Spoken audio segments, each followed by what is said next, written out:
So, hi guys. Today I'm going to make, I guess, a workshop slash a training session because it's going to be a little bit more interactive than usual on strategy, specifically the difference between how to win from opening and then how to position yourself from closing. Obviously, it's not just about winning, it's also about placing second. Yeah, but this is kind of it. As to who am I am Velina. In terms of my debating career, I have debated for around 6 years, and through that, I have become a European champion. I have also been a Euro CA and have been at the finals of Worlds and variety of IVs that I don't think it's that relevant. Yeah, I think that is enough. So let me share my screen and we can go from there. So let's start with opening. So there will be a lot of things said. I will not cover absolutely everything because some of those things are basics, and there are a variety of workshops online that you can look up for. I can, and for each of those basics, I will give you exercises because obviously you might know the theory, but you don't necessarily know how to improve in those basics. So this is where I might be a little bit helpful. But I'm not going to necessarily cover each and every part of this presentation. I have also given the workshop on strategy a couple of different times. It is always a different workshop because I'm focusing on a different part of strategy, but also I am figuring it out as we go. Like my debate knowledge is also growing. So there are some differences if you've watched previous workshops. But yeah, how to win from opening, the golden rule, and we are like getting straight into it, is you need to just win your top half. If you win your top half, odds are of you placing second. I would say, and obviously I am not Andrew Chen, I do not have the algorithm to actually back my sayings with statistics, but odds are you are at least second in, I think, 90% of debates. In my recent memory, I can probably name like 2 debates that was a bottom half sweep in rooms that I have debated. And so the opening team that wins the top half tends to place at least second. In very many situations, they place first. We can here talk about how unfair the game is to closing, ability of people to make extensions. This is obviously a factor in it. But it is so hard for a team to extend on the winning team in the top half. This is why, after all, I would like, if we look at the statistics between CG and CO, CG tends to have a much better win rate because they are positioned a little bit better, because opening government odds are has lost the top half debate, although obviously this is much closer than the statistics between opening and closing. So yeah, that's kind of the gist of it, of what we are going to try to do on the top half, and focus most of our attention there, because I don't think most of the time it's about trying to weigh our case to a potential extension that might come from closing, trying to like 500 IQ, what if we are OGCO is going to say. Most of this is irrelevant, like 90% of debates, and so I don't think that this should be one of your main strategies. How do we go about winning the top half clash? The first and most basic thing that you can do in order to improve your chances is direct responses. What I see people doing from top half, which ultimately makes them not rank as high in the debate, is either have parallel responses, meaning that you're just giving reasons for the opposite claim of what the other side has said, as opposed to trying to engage with the specific reasons that your other top half team has made. So the difference between those two things, if I was not clear, is, so with parallel responsiveness, you identify the main burden which the other side is trying to prove, and you just give reasons as to why it is not true, disregarding what they have said for this burden to be true. If we take a motion that is, this house believes that in times of economic crisis, unelected experts should be the ones deciding economic policy as opposed to politicians, the side of opening government is going to say, well, politicians are short-termistics, they don't have a bunch of expertise, and this is why they're going to be really bad. Opening opposition might say, well, politicians are actually, very good in times of crisis, and even if they're not good, they are elected at least, and this is why people voted for them, principle of democracy, yada yada. those two things are not necessarily clashing. Well, they are clashing in the most basic sense of the word, but the analysis that the two sides are giving are parallel to one another. They can be true at the same time. And it's very difficult for judges. It is possible, but it's very difficult for judges to track each individual line and try to compare them, which is logically prior. Does that have implicit rebuttal to what the other side has said?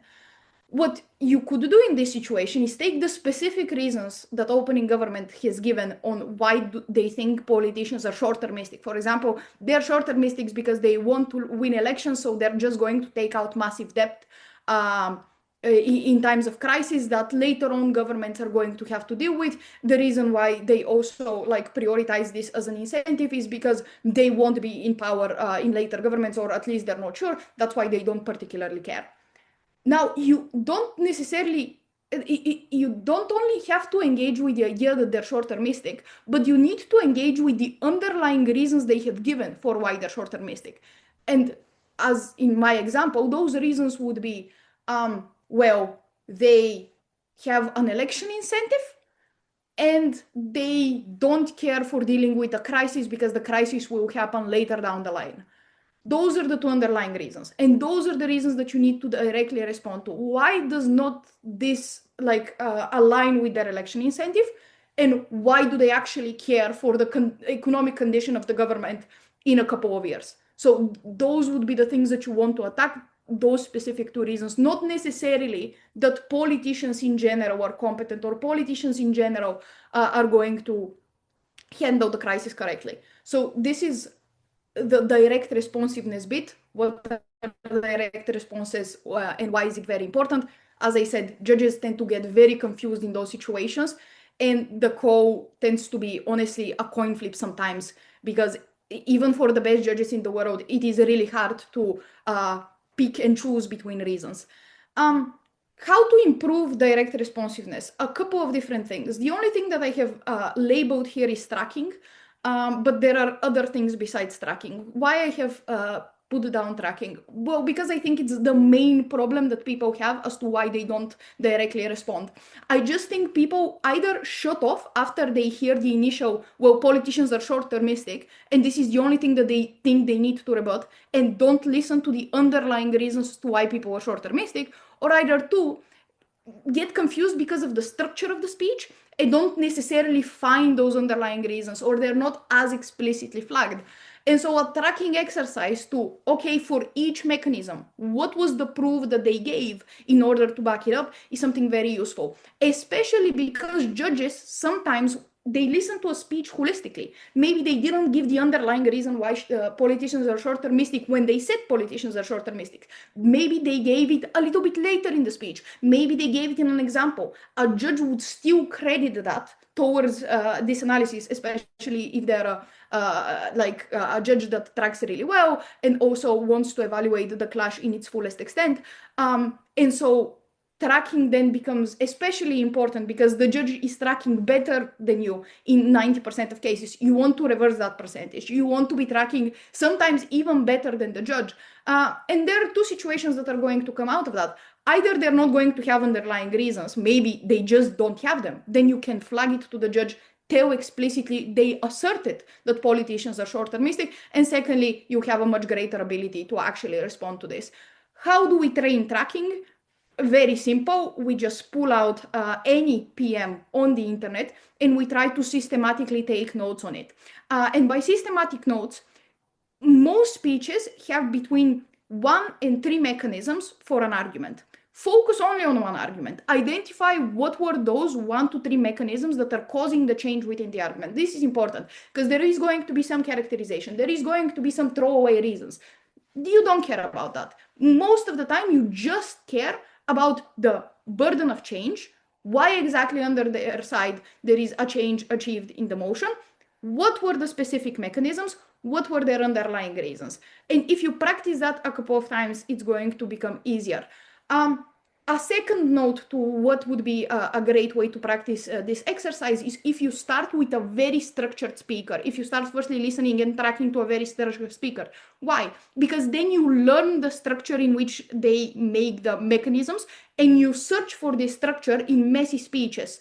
And then it's much easier for you to kind of try to untangle a messy speech because you understand the fundamental structure of, okay, this is a mechanism, this is an underlying reason. So who would I recommend that you listen to? And I'm sorry, my examples are going to be very Balkan, Bulgarian-centric, me-centric, because obviously my experience is very me-centric. Biser, I think it's a very good example of this. You can also listen to my speeches. I would say that I am quite structured. Also, Leo is quite clear, quite structured. People that you at every point of their speech understand, okay, this is what they're doing. And then if you want to challenge yourself, go to very messy speakers, very illustration heavy speakers, because they tend to sneak in the underlying reasons within the illustrations and a lot of their emotional analysis. I will not give examples of such speakers because I feel it might be misinterpreted to me saying that they're bad. There are plenty. I'm sure you can find them. This is not necessarily a wrong way to debate. It is just harder to track, which is a challenge. And it's definitely something that you need to overcome. Hey, Veli, I have a question. Is that okay? The thing is, sometimes there are like some very, very, very spammy speakers. And let's say you're like OO, for example. And then you kind of have to not only track the reasons of, like PM, but then, because they gave like 7 or 8 reasons or whatever, like this literally happened on me last weekend, then they, start refuting your argument in DPM. How can I make sure that I have enough time to, refute all their explanations and also listen to their DPM as well? Okay, 2 important concepts here. Firstly, spam speakers don't have more than 2 reasons for anything. They just say stuff. None of it is proven. It is just how it goes. So you just need to find those 2 strong reasons. Everything, even if there are more reasons, it tends to be trash. And again, I am not hating on spam speakers. There are some great ones that are considered spam speakers, whether it is Naomi, Matt Cato, that have so much analysis. But if you listen to them very closely, and then listen to their second speakers, only 1 or 2 or 3 maximum of their 6 or 7 reasons are actually going to be utilized by their second speaker as a main mechanism for their argument, because just the other ones are stupid. You don't need to go through everything. You just need to identify which are the actual drivers of their case and then respond to those. And here, there is an asterisk. You can communicate this clearly to the judge. You need to justify, especially if you're a responsive speaker, all of the decisions, the split-second decisions for responses that you're making within your speech. Why is it that you're responding to something and you're not responding to something else? What was your reasoning? The problem with a lot of responsive speakers, maybe I'm getting a little bit off track, but again, this is kind of the point of this workshop, that you can ask me questions and I can give my insight, is the point of responsive speakers is that sometimes when you're making those split-second decisions for, okay, I'm going to respond to this rather than this, it is because it's easier. And so you having to justify yourself to the judge why you have made that decision actually offsets this trend and makes you think, okay, that was strategically more important and I need to justify myself to a judge. And then you kind of stray away from responding to the easy things. Now that I'm done with the asterisk, was the second important thing to Kavian's question. Well, okay, they respond back to me in Deputy Prime Minister, then I have to juggle between responding to them and protecting my case. And this is going to be an example I am giving down the line, I think, in terms of strategies. But as a second speaker, your job is in prep on top half is twofold. The first one is to secure that you have an argument, that you have filled the most important burden of this argument. And when your first speaker asks you, can you give me a reason for something, you deliver a reason. In most situations, you're not going to be guiding them by the hand on the whole case. Or at least in my experience, it is the case that first speakers are not solely guided by the second speaker. Then the second speaker has a little bit of time to think about their speech. While most of the time I discourage second speakers of thinking, okay, what are going to be my responses? Okay, what the other side is going to say. Obviously, you need to consider what the other side is going to say, but this is something that you can communicate with your first speaker in the beginning of prep when you're talking about clashes.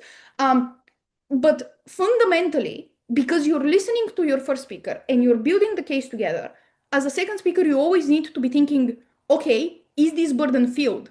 Am I missing something? Is there an underlying burden to this burden? Are we missing a characterization? How can I strengthen this burden? And you just write down, not necessarily reasons, but okay, this burden is weak. This burden might use alternative characterization. Where is the other side going to hit us? And during your teammate's speech, you fill this out. So then you think of the reasons. And most of the time, when you're deputy prime minister, you literally otherwise do nothing during the PM speech. This is wasted time. And okay, during leader of opposition, you might be thinking of responses to prime minister, but honestly, you have so much time as deputy leader of opposition, genuinely take the time to try to develop some of the weaknesses in the case. Why is this useful? Although I do not have a very vast career as a second speaker, I have done one major WUDC with Alec as a second speaker. He was first. This was odd time, ghastly year, I guess. Every single time that we were on top half, I wrote down 3 things about our case. I filled them during his speech. Every single time we got responses, I had already answered those responses within my notes already. I actually think people are quite predictable to how they're going to respond to your case. Your case has obvious flaws. I think any debater that does not think that their case has obvious flaws and maybe the analysis is obviously weak in some points probably has some delusions and needs to be a little bit more self-critical and not as convinced of the side that they're on. So I think just tracking that during prep, feeling it during your partner speech is going to ease out the process of defending your case significantly. Now, and this was something that I wanted also to say to direct responsiveness that I want you to keep in mind. The reason why a lot of second speakers don't do direct responsiveness well is not only because they sometimes don't track, is because they have pre-prepared responses. And pre-prepared responses tend to lead to parallel reasoning and not responding to what they have actually said because, well, you want to say something, you think it's very clever, you have convinced yourself in prep that it's the right thing to say, and then you miss out on what actually is happening in the debate. Very similarly to my advice, if you have a pre-prepared, okay, I'm going to strengthen our burden in this way, it's not going to be super tailored to the exact responses that you have received from the other side attacking your case. But if you have already written it down, and this is most of the deputy speech anyways, in most cases, I don't think, especially deputy prime ministers, don't evolve the case much greater. They just attack you a little bit and then impact a little bit. You have the time to make it a little bit more tailored to what exactly they said and reference it back and make sure that it's not inflexible and not relevant to what has happened actually on the top half clash.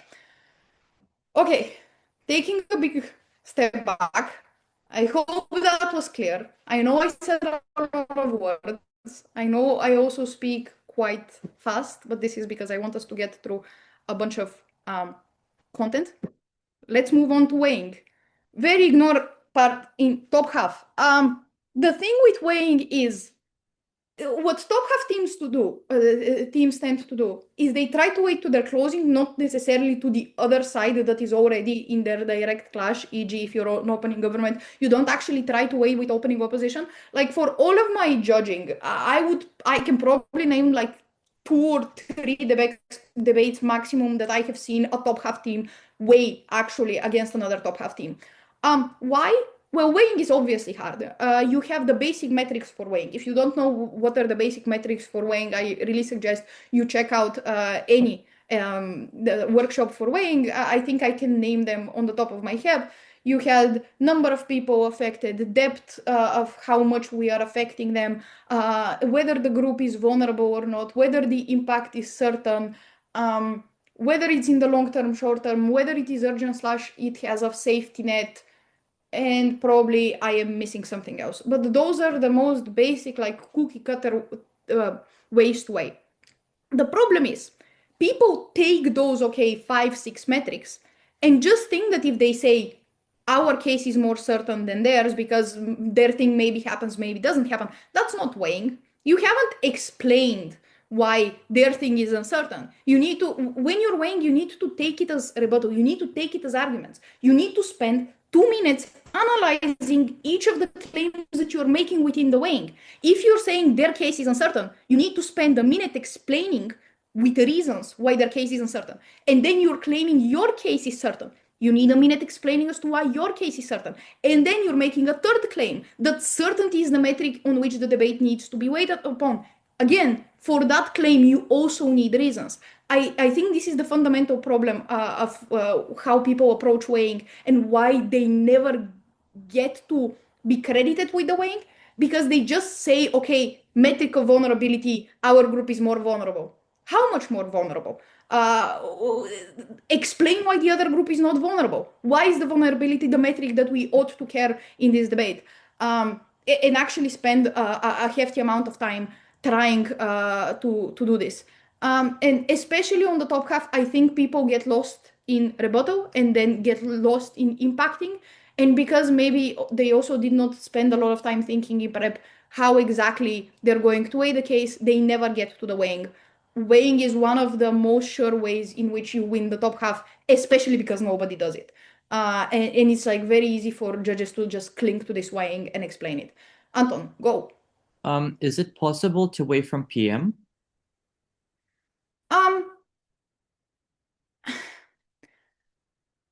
Yes, but the problem is, I feel like if you're doing the weighing in PM, there is a very fine line between impacting and weighing. Because what are you weighing against?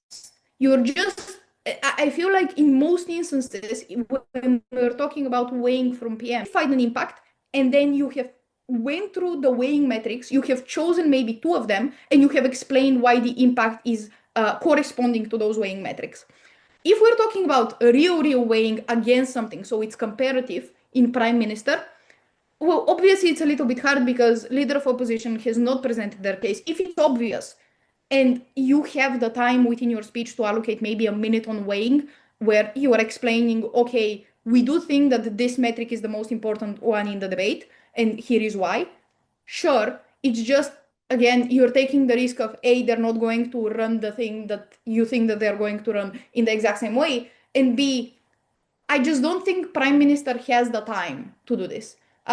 In Prime Minister, I would prioritize backing my arguments with more reasons or running more things, diversifying the impacts in different ways. Obviously, if you're in a situation where your teammate cannot weigh, you need to make compromises, but then you need to make sure that you're offloading some of your workload from PM. And this is clearly communicated that they're maybe going to run another argument within their speech, but actually run the argument, like actually allocate the 3-4 minutes on it. I hope that answers the question. Yes, thank you. No worries. Yeah, how to practice weighing. This is an easier, less time-consuming drill than the one on tracking. You just pick a motion, you identify the clashes of the motion. If you don't know how to identify clashes, I think this is now a little bit more, I would get sidetracked if I go to explain clash identification. I think most people, especially the ones, because I also know the names of the people in the meeting, you should be able to know how to identify clashes. You identify the clashes, you identify corresponding arguments per those clashes, and then you can do 2 types of weighing. You can weigh in the same clash which argument is more important. This tends to be analysis weighing because you would have to consider the analysis that the other side is going to run because you agree on the impact, and right, you're just not weighing 2 different impacts. And then you can also do the second type of weighing, which is cross-clash weighing, where you're weighing 2 different impacts. Maybe you're claiming one on your side and they're claiming the other on their side of the house, and then you're making the weighing in this way. Firstly, I would start doing it with the basic metrics and really try to think of reasons for the 3 claims every weighing needs to have. Why is it X metric true on our side? Why isn't it true on their side? Why is this the important metric of the debate? So why is our thing affecting more people? Why isn't there affecting more people? Why most people affect is the most important thing within the debate. This is, by the way, why judges don't buy the most people weighing in speeches, because you just never give or receive an explanation on why number of people is a legitimate weighing metric. Obviously, it's going to be hard. Maybe you're not going to be able to think of reasons the first time. This exercise, I would wager, takes about 5 minutes. If you do it 3 times a day, that's 15 minutes. That's just one prep, as if you're making it. If you do it for 3 days straight, you're going to break your brain. This is like a thing Milos has said some time ago, that you just need to break your brain. Think of like 5 weighing metrics for something, and it's going to come naturally a little bit easier next time. But yeah, I think this was my bit on weighing. Make sure you have claim the evident impacts and clashes. Some people do not identify the right arguments to run from first. It just happens, and then it makes it really easy for teams to extend, or for the other top half team to genuinely dominate you because you haven't identified the right clashes. But this then, how to prevent that is just clash identification on motions and understanding what basically the CA team wanted out of you to do within a particular debate, and go for it, even if it does not seem like the most probable thing ever. I would give an example here on what I mean. This was the Princeton final we debated. That info slide is, there is like a virus that you can release to the world that makes virtually everybody allergic to everything that has to do with animals, whether it's animal food, lactose, clothes. I think also just makes everybody vegan by default because they cannot consume or do anything with animals. This house would release the virus. Opening government debates. Well, animals suffer a whole lot. We kill so many animals. Like, it's not even conceptually comparable how many shrimp we kill a year, right, to the population of people. The fundamental claim of this argument is we care for animal suffering. Animal suffering is something that we can at least compare with human suffering, and especially compare it given the scale to which animal suffering happens, because it happens like 1,000-fold, much more than 1,000-fold even, to human suffering, because so many more animals die a year than because humans eat them. That is the point. Animal suffering is something that is quite important, it is fundamental, and it's something that's comparing to human suffering. Now, on opening opposition, we could run famine. We could run people suffer a whole lot if they don't have food. That doesn't win, because even if people suffer, it is again uncomparable if we admit that animal suffering is something that is valuable and something that we ought to care about. So automatically, on opening opposition, we have to commit ourselves to the clash. Animals have no soul. We do not care about animal suffering whatsoever. If we do not commit ourselves to this clash, there is no way in which we are able to win the debate. We didn't do it successfully. Like, we lost the debate. I still think that this is quite a hard burden to place on an opening opposition team. That's okay. But the point here is, sometimes the right clash that you actually need to debate in order to win the motion isn't the most intuitive one. And you just need to spend a little bit of time thinking about the clashes. This is why here the thing that you need to practice in order to improve your accuracy of, okay, every single time I am running the most basic claim that has the widest reaching impact on opening, because this is what you want to do, to scorch your closing and everything. The way to improve your accuracy and consistency across debates is to consistently identify the clashes and to understand how those clashes interact with each other. Because again, I could run human suffering, but that clash, if the clash on animal suffering as something valuable has been established with the debate, is irrelevant. And thus it is necessary for me to engage in the first clash. How do we train clash identification? Here, if you don't know consistently how to identify clashes with the motion, you would have to watch another workshop on that. But basically, this is out of the 3 things on the slide here to practice, the easiest one to do. You just pick a motion, you give yourself literally 2 minutes, you need to identify at least 3 clashes within a debate. There are 2 types. You have impact clashes, you have characterization clashes. Most of the time, there is at least 1 characterization clash, there are 2 impact clashes. Some motions have reoccurring clashes. If we look at narrative debates, they have reoccurring clashes. Who spreads the narrative? That is a characterization clash. How is the narrative perceived by people? Again, a characterization clash. What action does the narrative make people do? This can be broken down to be an impact clash, but most of the time still characterization.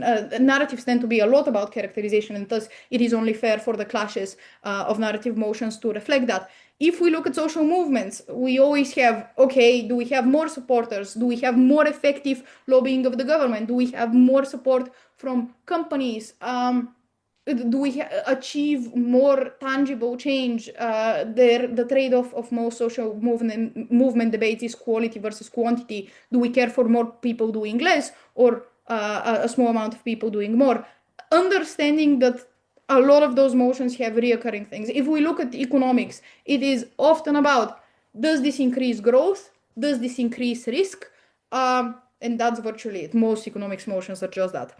Kind of, even besides picking a motion, thinking of the clashes of the motion, you can just sit down with yourself, like today, tomorrow, it doesn't matter, and go through, okay, what are different topics of motions? Can I think of reoccurring clashes that I know about those motions? And you can even keep a piece of paper that you wrote it down with yourself during the debates. You can pull it out just to make sure that this clash does not exist on the motion, that you have not missed a clash on a motion, because obviously when you're in prep, you're a little bit stressed. Maybe the motion stumbled you. That is why this would be something helpful. If you're unsure about the topic and what are its basic clashes, just pick 3 motions on this topic. Give yourself 3 minutes on each of those motions to identify the clashes, and afterwards, do those clashes share similarities between the 3 motions? Then you can probably make the pattern, okay, this type of motion has probably those types of clashes. And knowing that, then it makes it really easy for you to not miss the most obvious arguments in the debate. But again, I think most of you don't do this, and that's why I don't think I need to spend more time talking about this. But this is how we win the top half clash. We directly respond as opposed to parallel responses. We weigh because nobody does, and we just make sure that we have run the most obvious argument. I think this is pretty straightforward. How to prep? This is, I think, another thing. I already covered it a little bit in my response to Kauyan's question, but focus majority of attention on the first. Do not try to split, okay, I'm a second, I need to run a second, third argument, I need to think of responses. Firstly, in most cases, the prime minister or the leader of opposition should be running, at least in my opinion, majority, if not all of the case, so that the second speaker can focus on the first and the second thing here. Because as I said, weighing requires a bunch of time. In my opinion, good weighing requires a couple of minutes. Direct responses require a lot of time to generate, especially if the other side, as Kauyan labeled them, has spammed a lot. So this is why I think most of the case should be coming in first, and thus you need to allocate majority of the attention on the first writing the case, so that it is executed, and then you can use the time during their speech to think of, okay, how I can strengthen this, or to think of direct responses, whatever. And as I said here, I'm just repeating myself to my answer to Kauyan's question. The second speaker needs to take the role of problem identifier, write down the issues, solve them during the speech.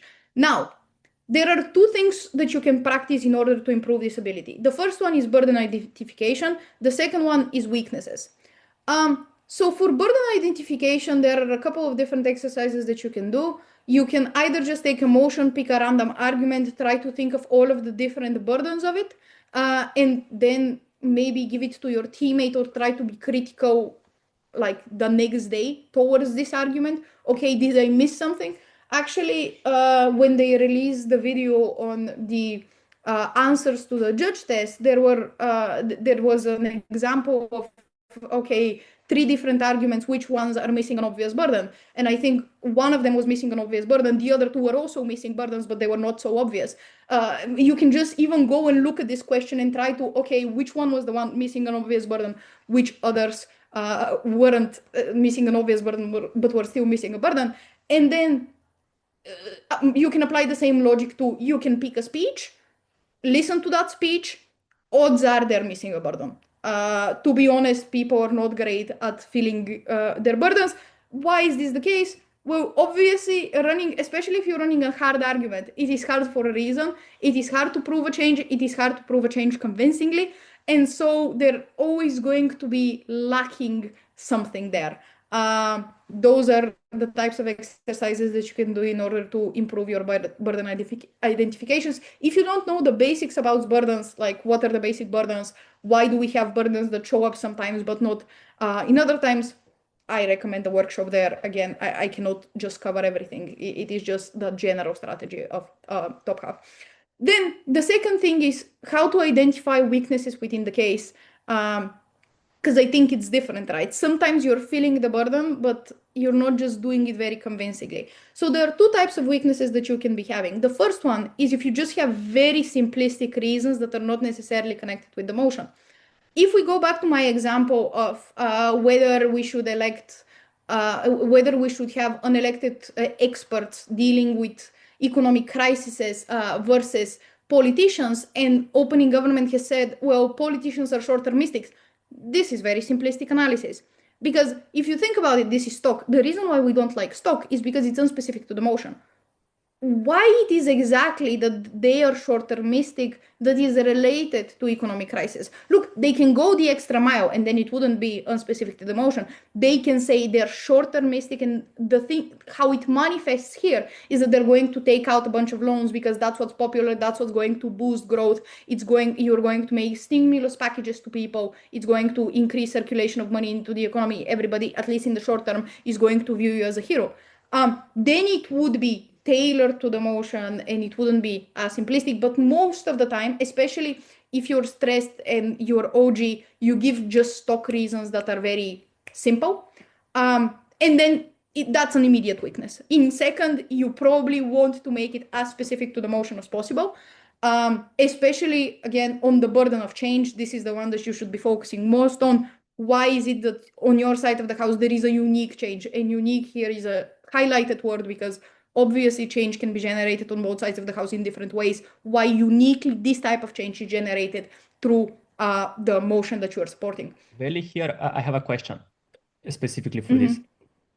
What would you recommend if we, for example, first gave the reasons, but a little bit stocky? Would you say that it's better to go more into depth of these reasons and explain why they're actually good and specific, or to give new ones? I'm sorry, what's the difference between the two things you said? Well, if, for example, let's say he leaves it at short-term missed, but then, I go and explain further why this is actually relevant for this, or I should just go in another direction?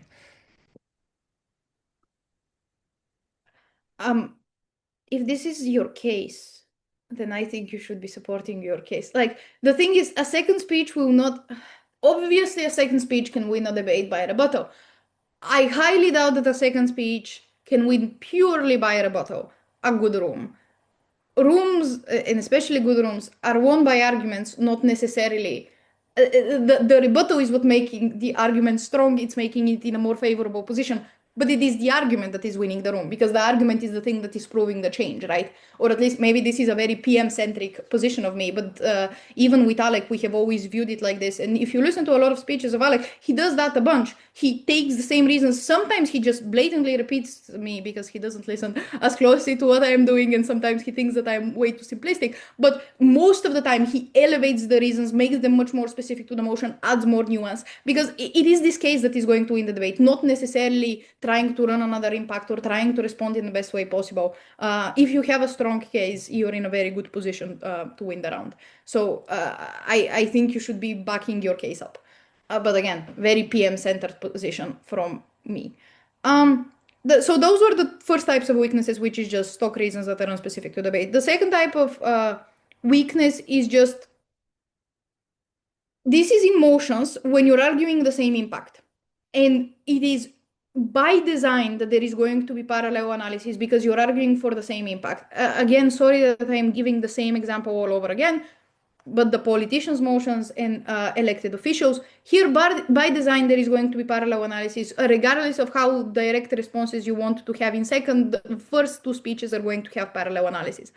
And in those circumstances, understanding that this is going to happen and that there is going to be inherently not just responsiveness, but the whole case is going to clash with your side, is definitely then identifying a weakness in your case. It's going to be also a weakness in their case. But for you to know that the whole case is just going to be contested by the virtue of the other side having an argument, this is something that you need to think of beyond, okay, our reasons are strong. Then it's not enough for your reasons to be strong, but your reasons need to be preemptive of the other reasons. You need to explain the logic why they, in a way, are either logically prior or have internally rebutted what they have said. I will give you the example again. Sorry for the same motion. If I give the short-term thing on Gov, and I give all of the explanation on why people tend to take out loans during crisis, why this is popular, all of this, leader of opposition can say, no, but loans are not popular. And then this will fall flat because I have given all of the explanation on why loans are popular. And then this will just lead to the parallel analysis. Well, in some countries like Germany, sure, nobody wants to take out a loan during an economic crisis because there is such a stigma against it. And economic efficiency in like a very low deficit is something that is very glorified. But in other countries, the analysis of prime minister is going to stand. Then the thing that I need to do from prime minister or deputy prime minister trying to solve the weakness is to explain why this logic of politicians wanting to boost the economy is universal, regardless of whether there was a trend of not taking out loans. And here the intuition would be, well, maybe in those situations, you don't gauge what the electorate thinks. And given that this is the most economically sound quick fix, you just go for it, regardless of whether there is stigmatization of this, whatever. You can think of something. That is my point. But the thing is, you want to preempt what is obviously going to come on the other side contesting this. Or not preempt, because this is very hard to do from prime minister, but then explain why your reason takes over their reason in this sort of particular way. Yeah, I think this is on that. If you have questions, again, you can stop me at any point. This is, I think, the last bit. No, it's actually not the last bit. The even if method is the last bit on winning from opening, scorching the debate. So running everything there is to run about the debate. The way in which, again, this is more so defending you against closing than it is from opening. I think this takes secondary priority to what I have already said about trying to win the top half clash. How do we score the debate? You need to identify what type of motion it is in order to do that. If it's a claim type of motion, and by claim type of motion, I just mean motions that have a bunch of impacts that are very low-hanging fruit. On the top of my head, a motion like this is whether parents should raise their children in the countryside or the city, and you are on the side that they should be in the countryside.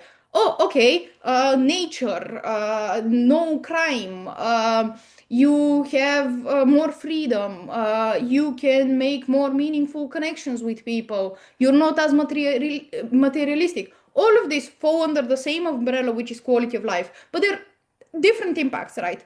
Or at least a different manifestation of the same impact. So this would be a claim motion. You have so much to say. There are also motions that are deep analysis, where you just have one impact. Legit, there are motions that are still quite deep because of the analysis it requires for you to reach the impact, but have one impact, and there is not much more that you can think of whether you're closing or opening. And then the thing that you would be focusing on is proving that much better. So identifying what type of motion it is going to inform how you score the debate, whether it's going to be by claiming a lot and making sure that there is no impact for closing to claim, or is it by analyzing the shit out of our argument in order to make sure that there is no analysis extension possible for closing. Weighted clashes, very quickly on that. We are going to cover this in a second when we go to the closing half. The motions where you're not claiming the same impact as the other side of the house, where you disagree on the impact of which impact is important, I call weighted clashes motions. This is just something that I do. I don't think anybody else calls them like this. A very basic example of this motion, whether we like the EU Green Deal. On opening government, we say, well, Green Deal, climate change important, yada, yada. On opening opposition, we say, oh, but energy prices go high, people cannot afford electricity. This is a weighted clashes motion because the clash on environmental cleanliness is won by opening government almost by default, just by them standing up because this is the motion. The clash on energy efficiency, at least in the short term, and cost of living, at least in the short term, is automatically won by opening opposition. So it is weighted clashes. Those clashes are very hard to win from the other side. And then the way in which you win those motions tends to be much more emphasis on weighing than anything else, because you can mitigate the impact all you want. You're not going to prove that prices of electricity are not going to go up if you're an opening government. Why is this important? Because weighted clashes tend to be one very significant way in which teams can extend you. While they're weighted, and while I'm saying, well, the intuition lies for climate change with opening government, and this is why it's something important to notice, if closing opposition thinks of a very clever way to prove opposition why actually we are going to achieve green tech by a private market without government interference from the Green Deal, much better with much better innovation much sooner, this is a very legitimate and debate-winning CO extension, because it is engaging on the clash that opening government has intuitively won, that opening opposition has not touched, because this is not the intuitive clash for them, right? They are only going to talk about prices, and it's only going to be in the short term. And this automatically puts you in a great position to win the debate. This is something that a lot of top half teams miss when they're making their strategy for claims on their side, because they're just going to ignore it. What I'm saying here is, if you're an opening opposition, you want to think, okay, is there an argument? Is there a claim? Is there a way for me to flip the unintuitive clash for me to win in order to scorch, so I make sure that CO doesn't get it? And you don't have to do it perfectly. But given how hard it is for teams to extend on closing, this is a great way to make it even harder on them. So yeah, just identifying what the motion is going to give you a very good idea of how to scorch the debate. The second way to scorch the debate that does not require for you to run different arguments is, very often you can connect the different impacts, even if they might be connected to different arguments, to the same analysis. I cannot give you an example on the top of my head, but I think you understand what I'm saying. Okay, let's take the same example with the EU Green Deal. Let's take opening government talking about climate change. Then, after you have completed talking about climate change, not running a separate argument, you just say, dealing with climate change is crucial for energy efficiency and energy security, because if we have problems such as in the Netherlands, the sea level is rising and literally taking up farmland, there is so much energy wasted on pumping out water. Or what if we have more tsunamis, more tornadoes, because there is global weather weirding because of climate change, that makes it so that energy power plants are overwhelmed, shut down, energy grids are destroyed. This makes energy insecurity. In the future, there is going to be much more energy insecurity if we do not deal with climate change. And then you have co-opted this impact with the same argument. Well, this doesn't necessarily remove the argument on closing, but it makes it harder for them to justify why they win over you, because now you have, or at least to an extent, both impacts, and the weighing would be harder to do. Lastly, the even if method. This is from this slide, the most important thing that I would say. Again, I told you that I am very bad at planning content. I am sorry that this first part of the workshop is already taking an hour, but that's just my time management. That's okay. I have always had it as a problem as a debater as well. Even if method from opening. This is, in my opinion, the best way to structure arguments from opening, not only to scorch the debate, to just win the debate.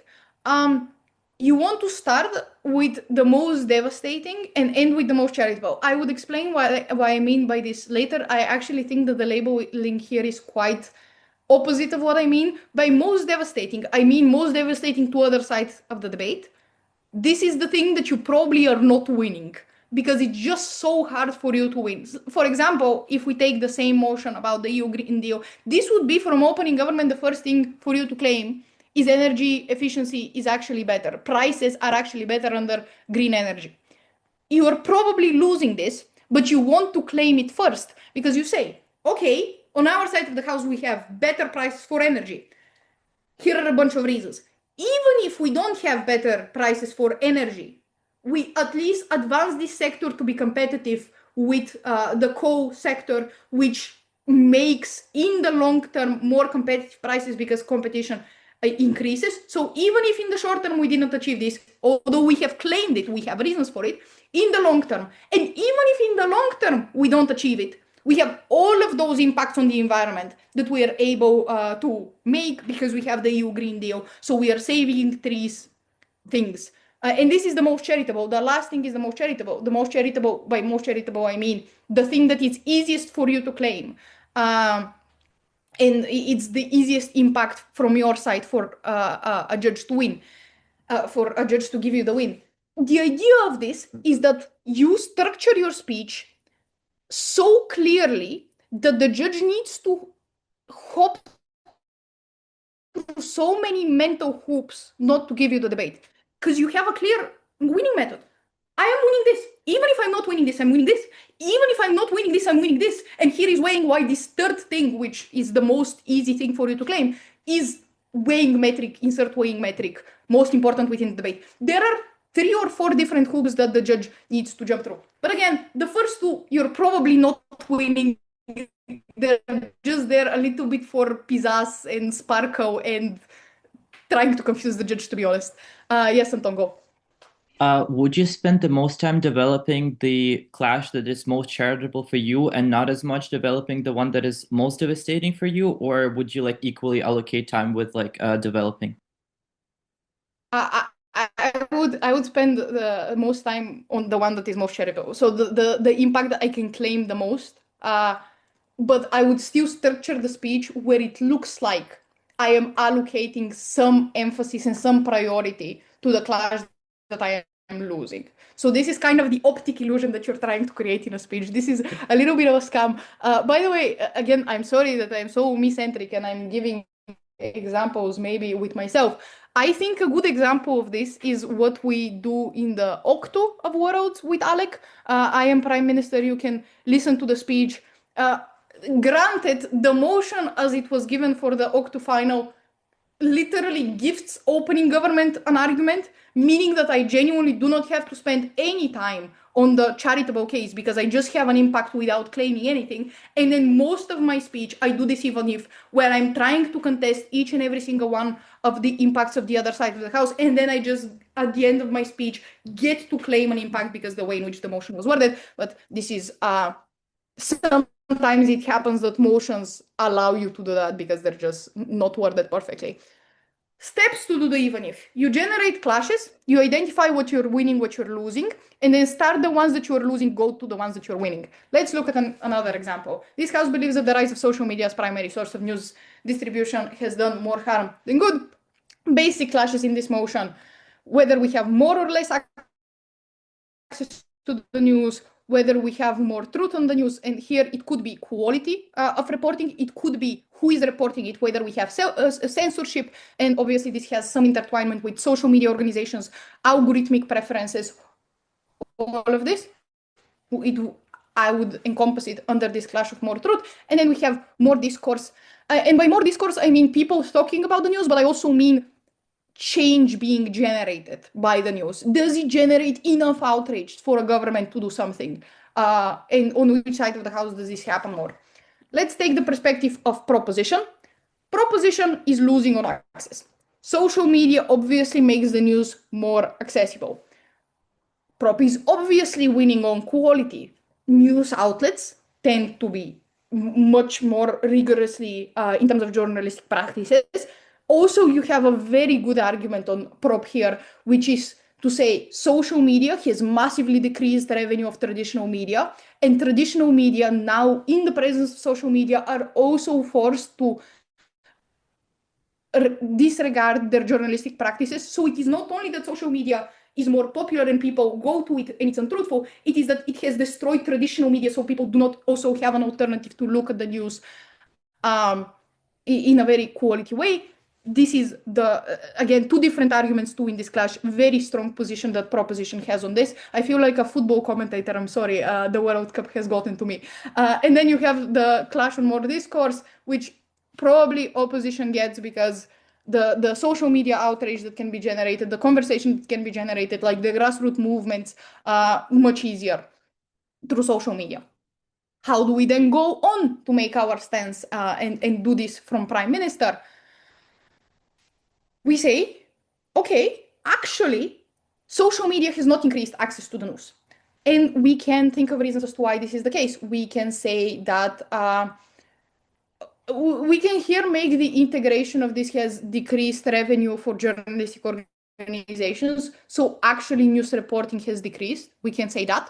We can also say, well, social media is not accessible to very many people throughout the world. And we can give examples of that. But we want to claim that access has actually not increased. Obviously, you're not going to be able to win that, but you say that no more access. Even if there was more access on their side of the house, no more discourse. So we are claiming the second clash that we are probably going to lose and the other side is going to win. We are explaining why discourse maybe happens on our side of the house more, on their side of the house it doesn't happen. And then, but even if there is more discourse on their side of the house, it is based on wrong information and controlled by the elite.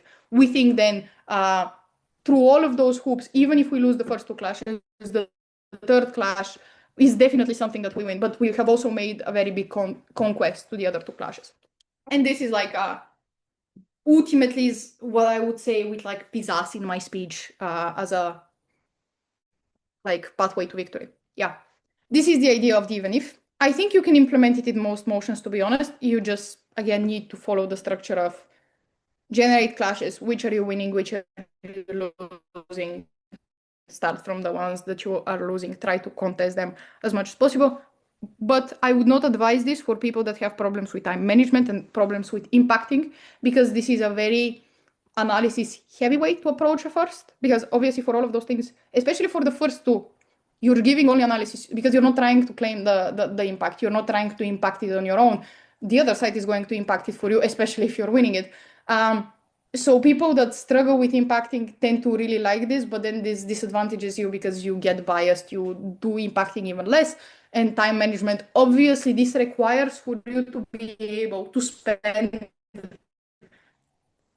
less time on the less important stuff, but start with them, which I always spend most time on the first thing that I'm trying to claim. And we, with Alec, had to adjust against that because it was very hard for me to manage my time. So this is something to be wary of. But this is on winning from opening. Analysis extensions. Okay, when we're talking about winning from closing, I'm going to cover two things, which is analysis extension and brand new extension. Obviously, there are other legitimate types of extension, e.g. rebuttal extension, weighing extension. Will they win you the debate? Odds are no.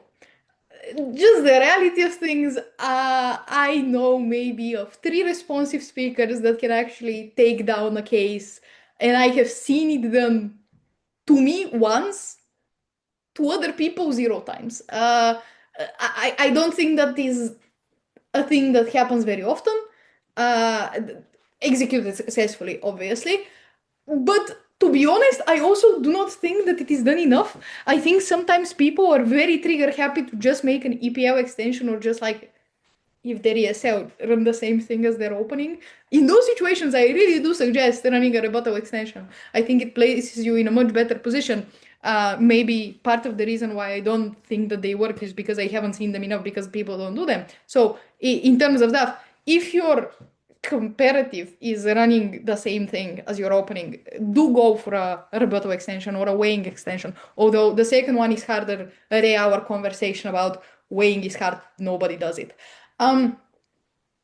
Given that out of the way, this is why I'm covering analysis extension and brand new extensions.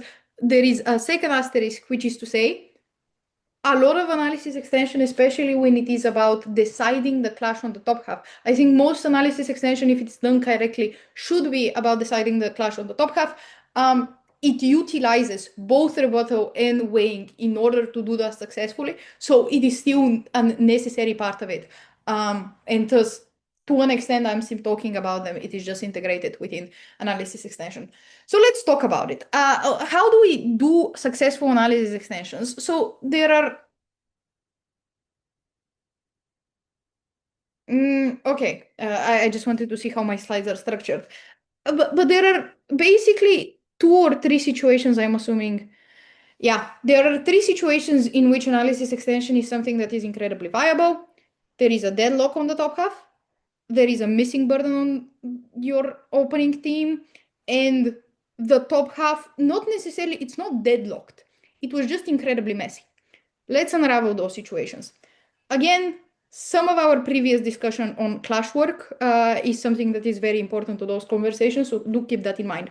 When we are talking about a deadlock, it is either a deadlock of parallel analysis because people cannot directly respond and the motion just predisposes that they're arguing on the same impact, on the same clash, meaning that they have a bunch of parallel reasons within the cases themselves. Very often narrative debates are like this, social movement debates are like this.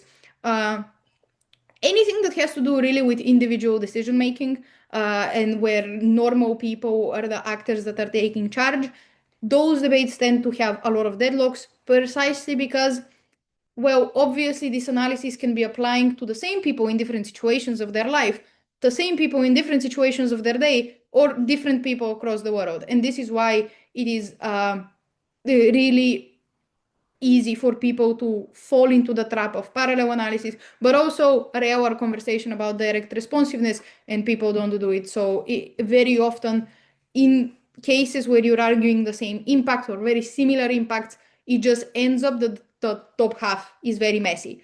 And this is what I call a deadlock. Obviously, there is no true deadlock. If you have the ability to very closely track to the top half and have infinite amount of time within deliberation to go through each individual reason and illustration, you can probably solve it. Most judges, all judges, do not have the capacity to do that. Thus, that's why we call it a deadlock. In those situations, and this is why the first thing that I have written here is tracking, as it was with direct responsiveness, because we are here targeting the same problem, that there is parallel analysis. Tracking is the thing to help you make the analytical extension. And how would an analytical extension look like in those instances? Literally, at least 2 minutes of the extension would be just referencing back to analysis given by the top half. And this is only the first 2 minutes. This would probably, there will be more references within the actual body of the speech because you need to actually present the value of your extension to the judge, right? You need to explain, okay, opening government did this, opening opposition did this. Neither team successfully explain why their thing is more important or logically prior or preempts the other thing. And this is why, judge, you're confused. And here you need to reference back to the specific mechanisms. And as we were talking in the first half, not only the mechanisms, but underlying reasons for the mechanisms in order to explain to the judge, judge, I get it, you're confused, this is the reason why you're confused, and then have a speech untangling the mess. You can untangle the mess of a deadlock in a couple of different ways. Again, as I mentioned just a second ago, you can approach this by rebuttal. You can legit rebut the reasons that the other side has given, and then explain why the reasons of opening government, if you're on CG, work given your rebuttal to solve the deadlock. This is, in my opinion, a very legitimate rebuttal extension that will actually win the debate because it is so on clash. It is a problem that the judge is having with the top half. The top half is clearly debating the most important clash within the debate. You are solving then the most important clash within the debate. You are helping the judge untangle it. Obviously, you can give weighing. You can explain. And by weighing here, I don't necessarily mean the weighing metrics, but I mean maybe different situations and why some situations matter more than other situations. Because as I said, sometimes the problem with the top half is not that the analysis is completely parallel, e.g. one thing could happen, the other thing could happen, is that they happen simultaneously and it's unclear to the judge which one is more important, happens more, whatever. And in those situations, having characterization weighing on why one situation is more prominent, more important, is something that can ultimately win the deadlock. Can I give you an example of this? If we take for a motion from Copenhagen Euros, I remember having a problem untangling a deadlock myself as judging. This house opposes the narratives that doctors know best. Opening government stands up and says, well, a lot of doctors are bad. They don't know best. People trust them blindly. This is why we need to oppose the narrative, because people trust them blindly, especially, for example, women or people of color, where there is so much less research. There is a medical practice of dismissing them. And for them, we need to actually question them. Opening opposition stands up and says, yes, but people are very prone to fall into very different scams, whether it is snake oil, your grandma's recipe for getting less sick, all of those things. That's why we need the narrative of, well, doctors know best. You can see the problem here. Both of those things are true, maybe to different people, maybe in different countries. It can literally be true for the same people. Like some women might not trust a doctor, very rightfully so, because he's sexist, but they can also have underlying reasons not to trust this doctor because they believe in traditional medicine, like cultural medicine or whatever. This can happen literally to the same case. So how is it that I evaluate which of those two situations is more prominent, or which of those two situations is more important? Here is where some characterization on one is more prominent than the other, some weighing on importance would be a very useful tool to have as a decision of the deadlock. So this is the first thing that you can do in order to decide the deadlock. The second thing you can do is feel a burden that has not been filled before. And I know that I have written down burden identification. I promise this is different. That would decide the deadlock. If we take my same example with the doctors, let me try to think of a way to implement this. Maybe if I think of a characterization that predates both arguments in a way, which has to do with how people apply the narrative of doctors know best, maybe I will make a claim of who is spreading the narrative in order to make a claim that the way in which people internalize the narrative is more likely to be in the way of, we still trust them more than snake oil sellers, but we don't trust them fully, where every single time they suggest a procedure, we just do it blindly, or every single time they dismiss us. So I'm just going to try with it's not logically prior, but with a burden that comes a little bit before both arguments made by opening government and opening opposition, to make a claim of characterization that would ultimately advance the opening government's case over the opening opposition, because the situation then on opening opposition does not kick in, because people do not internalize the narrative in the way opening opposition claims them to do. Now, is this difficult? Obviously. Does this require a bunch of thinking, a bunch of practice? Obviously. But fundamentally, it is based on the idea that you're able to track the top half, understand the problem that the judges have. By the way, a very good exercise for this is actually judging and finding yourself in the difficult situation of trying to solve the top half. And then, trust me, it's much easier on extension to do it after having been in the position of the judge.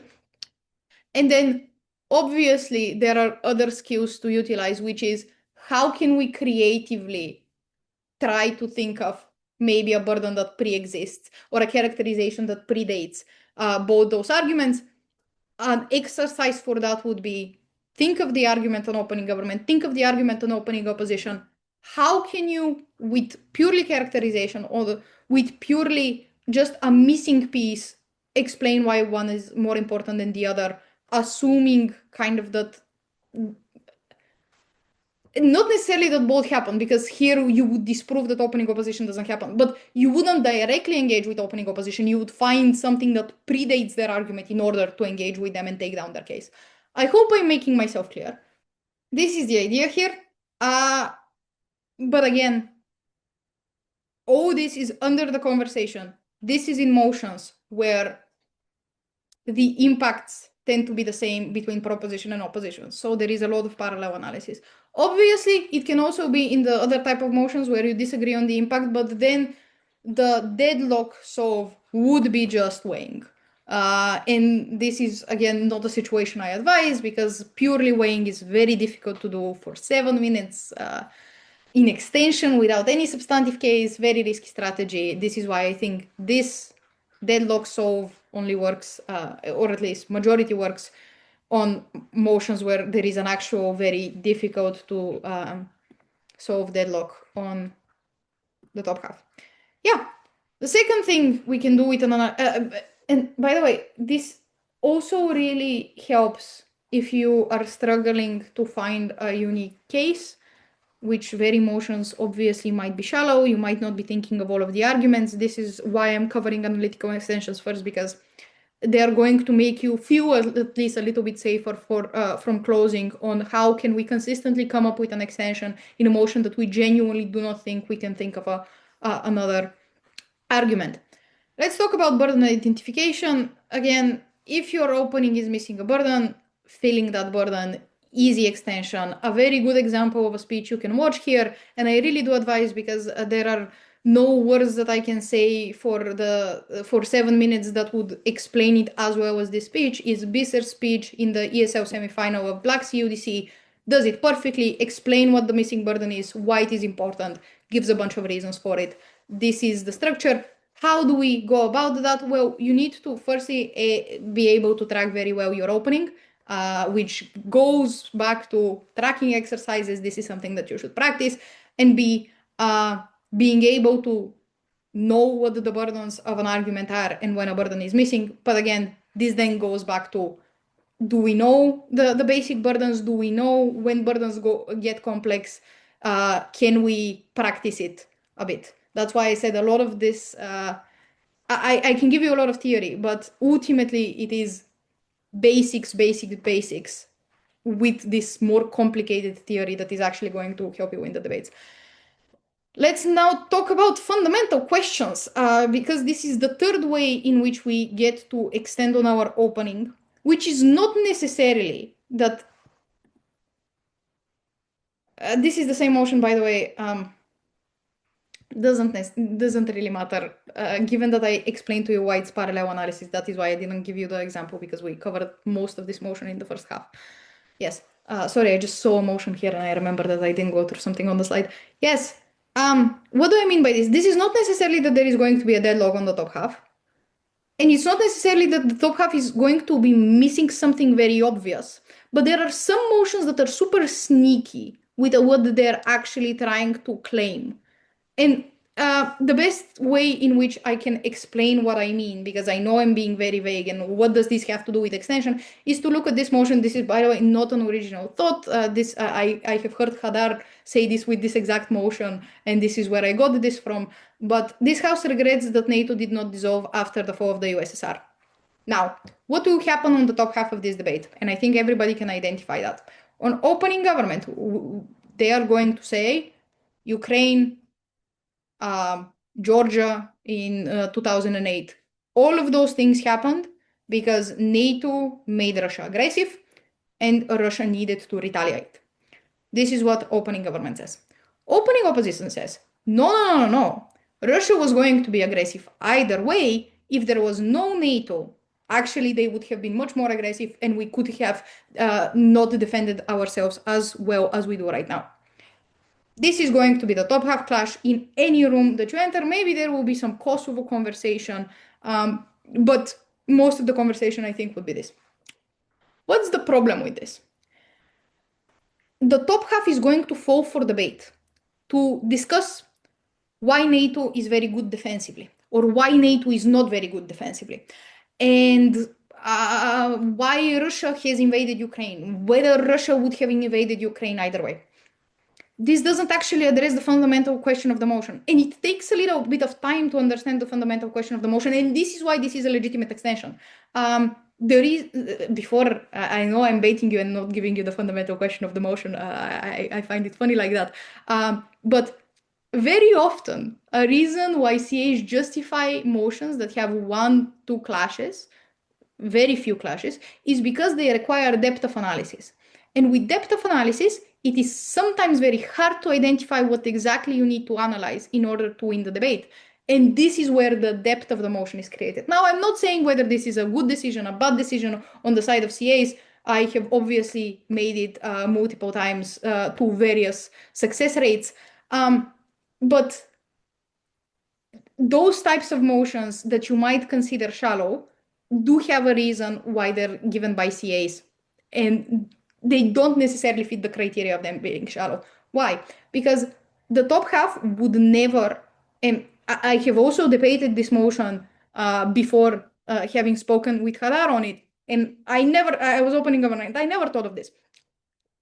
All of this analysis that I told you the top half is going to cover is virtually irrelevant.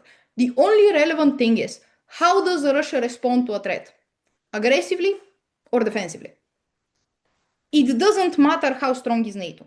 It doesn't matter whether Russia has incentives to invade Ukraine on one side of the house or the other.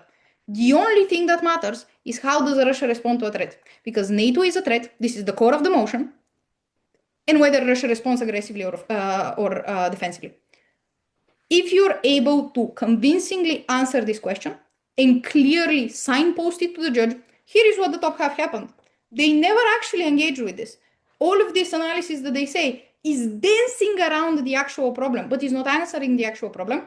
Here are 5 reasons why Russia actually responds defensively to a threat if you're on closing opposition, or if you're closing government responds offensively to a threat, should win you the debate. Now, again, not very many motions like that. To be honest, I need probably about 10 minutes thinking about motions in order to come up with another I actually thought of another very clear-cut example on this. I'm going to give it to you. Not very many motions of this, but when they do happen, and when you're thinking genuinely there is no extension, I think government and our opening field absolutely everything, odds are they have been dancing around the issue and not responding to the issue. How do you identify this fundamental question? Honestly, a shit ton of practice, just going through motions, clashes.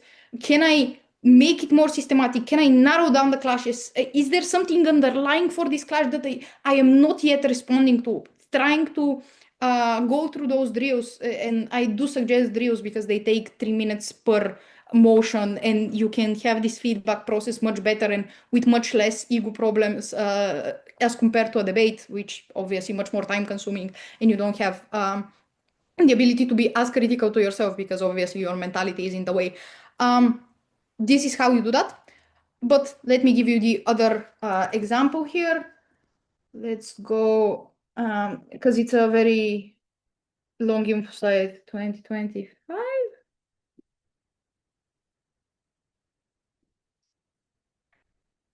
Yes.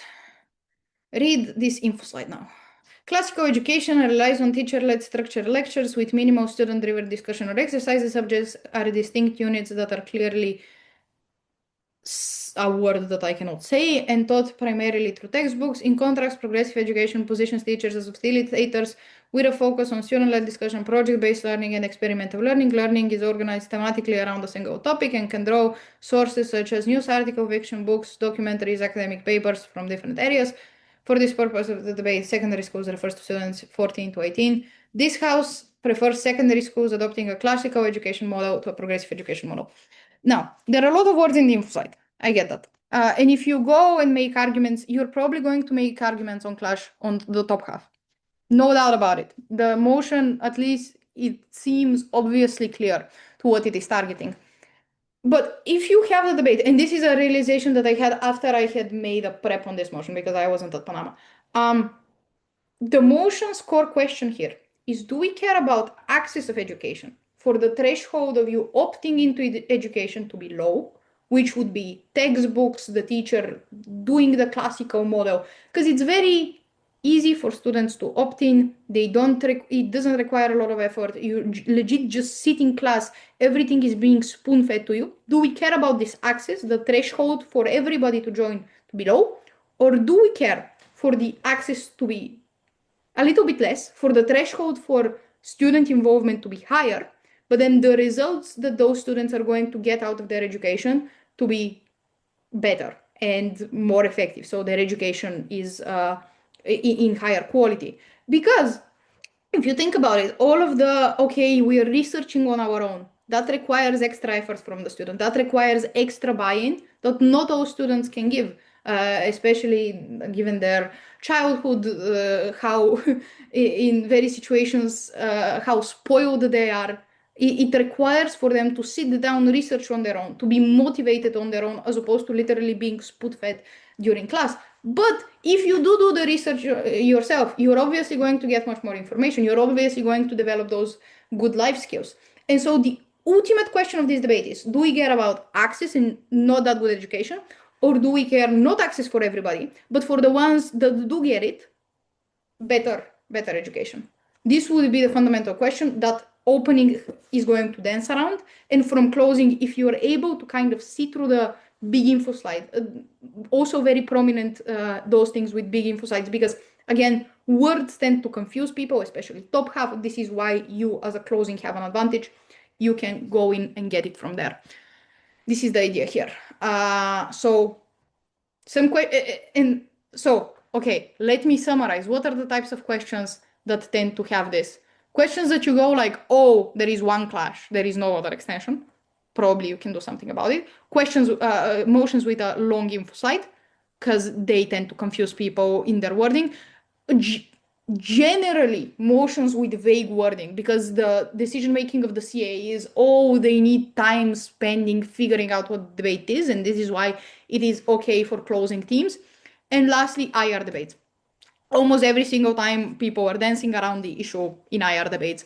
A very good workshop to understand the IR debates, Ryan Wafferty's lecture on IR. Genuinely, if you haven't watched it, do watch it. I think it explains so much of content on how to approach it, levels of powers. And I think given this knowledge, you would be much more able to identify the fundamental question.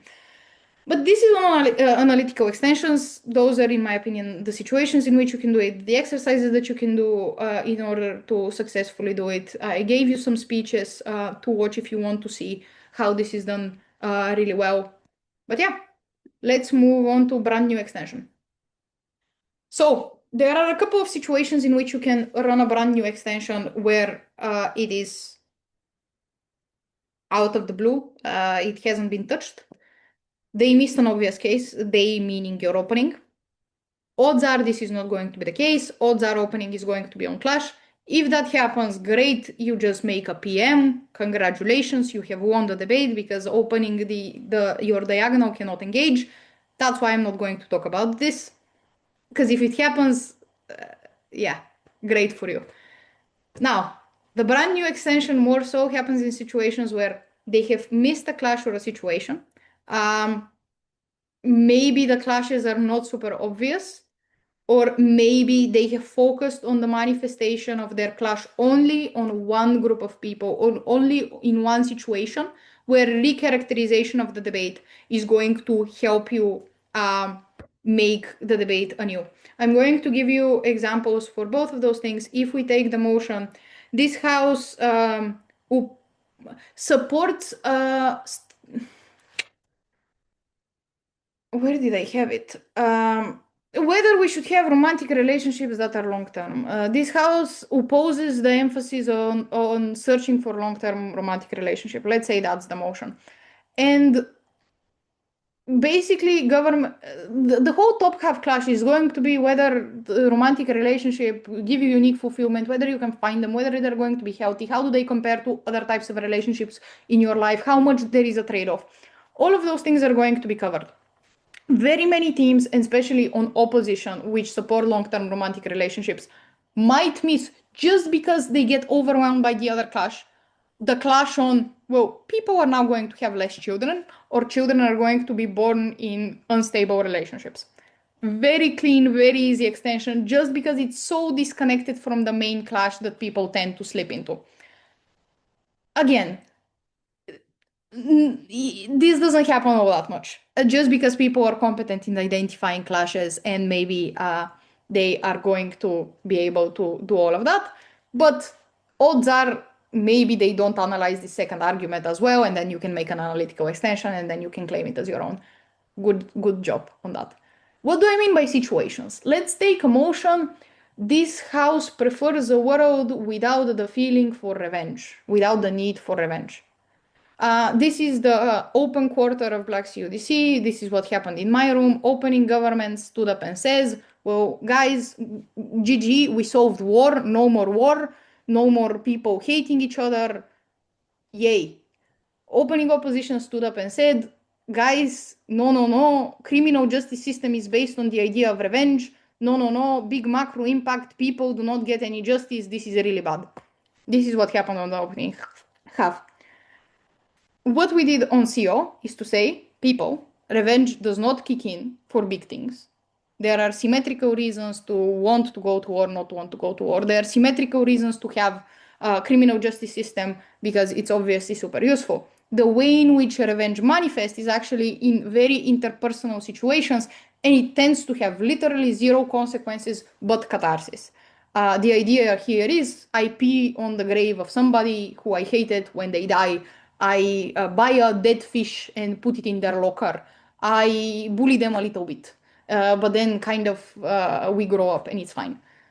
This is kind of the idea that we had as an extension, which is to say, okay, we have all of those macro things. Did they actually meet the narrative versus impact? No, they didn't. Let us scale it back. Try to find another interpretation of the narrative, another interpretation of the motion. Can we make then a very clean extension? This can go the other way around. The motion was, it's the Cambridge semifinal this year. Yeah, I think it was Cambridge. The motion is whether social movements, what was it? Something collectivism, whether people should feel very related to collective change. At least I think this is kind of what it was. Maybe it was not even about social movement, but just a general narrative. Yes, it was just a general narrative. Opening government stands up and says, you should focus on your own mental health. Opening opposition stands up and says, no, actually you focus on your own mental health. Better if you do this other thing. They have debated the micro impacts. We stand up, we say, okay, this is actually manifesting on a macro level because it manifests in social movements. We think collectivism in social movements is really good. Impacting. Obviously, if you're going macro in characterization, you need to be careful because it's harder, it's easier to go micro sometimes than to go macro because you have a seemingly higher burden of proof. If that is the case, you need to address it head on. You need to spend time and resources. If you know there is a problem with the case, if you know the judge might not buy this, this means that this is the most important part of your case and you should spending the most time. This is a rule of thumb.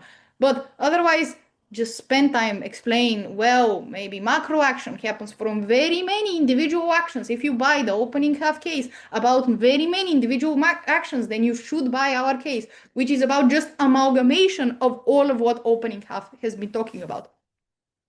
In some situations, judges also do not like going micro because they're like, oh, but why did you discredit all of the very big and important impacts on opening half? Then you do the same as I said, just in reverse. What you do is to say, but judge, we are not saying the whole top half debate is symmetric. We have just analyzed the micro level of how it manifests.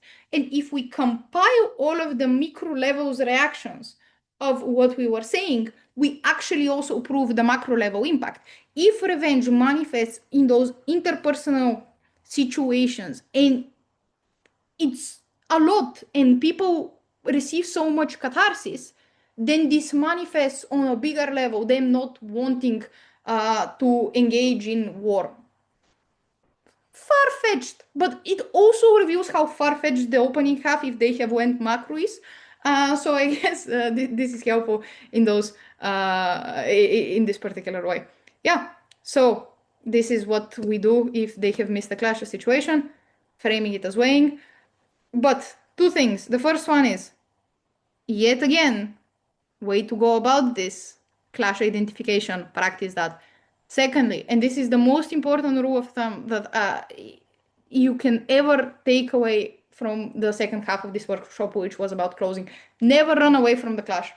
Never say the top half clash is irrelevant. It's not going to be irrelevant.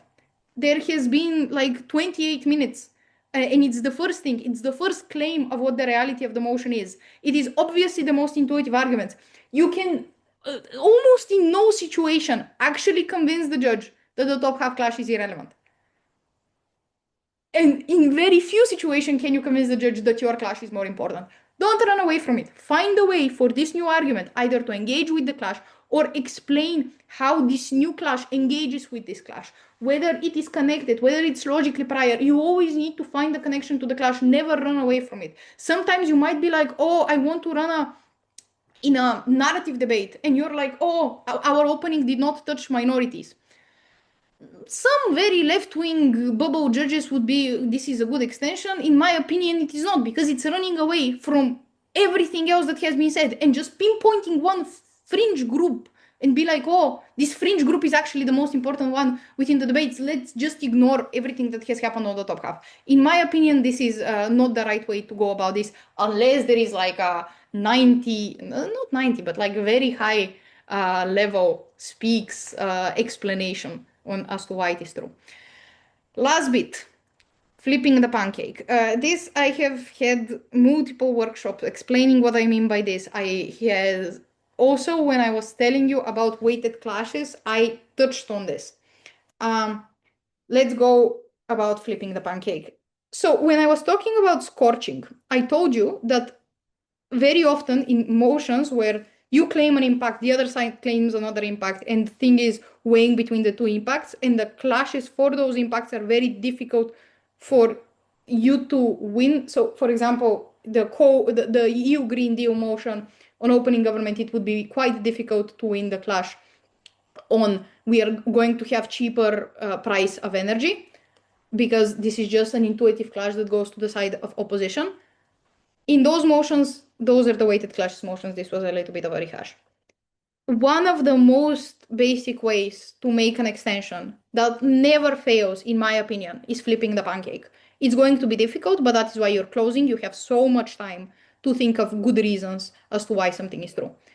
And it puts you in a very good position. Why? Because you're not running away from the clash. You're actually debating the clash that your opening has lost, and they have admitted they have lost. They have probably tried to weigh their own clash. They have given the reasons as to why their impact is the most important one within the debate. But that might work, might not work. Honestly, if you're flipping the pancake and you're doing it convincingly, very often judges are going to not buy the weighing that your opening has given on their own clash, and it's just going to go for a short or long diagonal because it's much easier to call. So this is the idea. You're just running the unintuitive case. You're trying to win the unintuitive clash. This is what I mean by flipping the pancake. Let's look at a situation that some kids of mine, not necessarily kids because some of them might be older than me, encountered at Belgrade Open. In countries where real estate is the dominant form of personal investment, this house supports government discouraging real estate as an investment asset, e.g. increasing taxes on investment properties, expanding access to domestic and foreign financial market. So opening government here runs something along the lines of the S&P 500 super safe. Actually, this creates a bubble within the real estate market. It makes it, if people invest a lot in it, it makes the prices for housing more expensive, and thus people can access it less. That's why we would prefer they invest in the S&P very safe. Opening opposition goes, no, guys. Investment in real estate is actually quite safe. It also provides people with houses. Houses are good. They're tangible. They can live in them. It also creates the need for more housing, which in the long run makes housing more accessible because supply and demand. This is the idea of the opening opposition case. Some might say, I am not some because I have given this motion at the tournament, that this is where the debate ends. We have the intuitive clash on opening government. We have the S&P. S&P is good. We have a bubble within the housing market. Bubble within a housing market is bad. Opening opposition has said the opposite. No, safety of real estate investment. And actually, this makes it much better for people and their ability to buy homes. What do you do in CO in this situation? Well, what you can do is you can take the thing that opening opposition has not let me say, had the balls to claim and say, no, guys, S&P is actually not that safe. The other forms of investments that you might take are not safe. You try to flip the pancake. You try to prove the unintuitive borderline. You cannot prove this. Now, are you going to be always successful? No, by the virtue of this being hard, but you can be successful. You can think of reasons as to why the alternative forms of investment that people are going to take might not be the S&P. This is the easy way out, by the way. And then you can characterize psychological reasons why people are really stupid with their money if it's not real estate. They invest in crypto. And then you obviously have the impact, well, the alternative investment is really bad.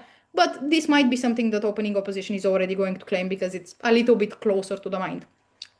Or you can go the full way, which is to say, yes, people might invest in the S&P, but there are very many problems with the S&P. It is dependent on an economy that is not yours. Maybe you will be, the US economy will be in a time of crisis and yours would not be in a time of such deeper crisis, which has happened. And while the economy is interlinked, some economies do better than others, even though they're interlinked. This is one thing that you can say. You can also say that very stable investment, such as the S&P, does not allow you to pull out resources so you can have a place to live. Real investment gives you a place to live, and even though it's also hard to pull out resources, it is much more tangible in this way. So even if the S&P is stable, the situations in which you're going to need the money, it's actually not going to make any sense for you to have invested them because you pull them out way too quickly before you realize on any gains. So you're not going to be super scandalous to say S&P is going to break down. Trust me, bro. You're going to try to nuance the claim, but you're still attacking the clash that opening opposition did not contest on opening government, that the S&P is something that is super great for people to invest in. You can also try to, by the way, analyze that this creates like a massive trend and there is overinvestment within the S&P. And you can say that currently out of the top 500 companies that are on the S&P, like 400 of them have something to do with AI. AI bubble is going to burst. Guys, we shouldn't be investing in that. You can also intertwine it with just context. You can, absent of that, say economies are increasingly more volatile. Not necessarily when it comes to the S&P, but just in general, there are massive layoffs. We don't know what AI will do. Even if AI does not develop, just people who really like to implement it in their work and in their companies. And this is why having tangible investment really matters, because we just like the future of the economy does not make a lot of sense. Yeah, but this is kind of the idea here. You just try to prove what opening opposition would never think to try to prove. Go on, Tom. I kind of have a question because if we take this this example, and then if OO runs that that the housing, the real estate investing is stable, they would probably also run the comparative that whatever the alternative is unstable. This means that how would I then position the extension of S&P is like bad to invest in? Because to me, it seems like the comparative case of what OO's case would be the analysis I would use to cover that burden. So I'm very struggling to see how is that extending. Yeah, no, I understand this. I just don't think opening opposition is going to do that because I just think it's really difficult. Opening opposition might think to be like, oh, we might want to prove a comparative here. And then they will be like, oh, we need to say that the S&P is unstable.